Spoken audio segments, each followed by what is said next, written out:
কারোর সাথে যেটা চাঁদা পেয়েছে বা টাকা তুলেছে সেই টাকার উৎস কি সেটা সাধারণ মানুষের কাছে এইভাবে ওপেন কেউ হুমায়ুন বাবু, এই পশ্চিমবঙ্গে দাঁড়িয়ে কোনো রাজনৈতিক দল এভাবে কোথাও কখনো মসজিদও তৈরি করতে যায়নি। আপনি নতুন দল তৈরি করার আগে মন্দির তো তৈরি করছে বাংলার মুখ্যমন্ত্রী। রাজনৈতিক দল আপামর জনগণের টাকায় ট্যাক্সে যে সরকার চলে, সরকারের কর্মচারীদের দিয়ে দিতে পারে না, সেখানে তো 250-300 কোটি টাকা খরচ করে মন্দির তো করছে।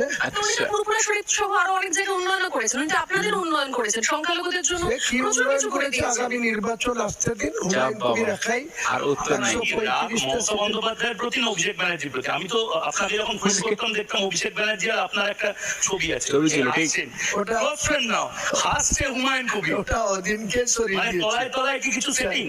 কোনো সেটিং নেই। অভিষেক ব্যানার্জির সাথে কি তলায়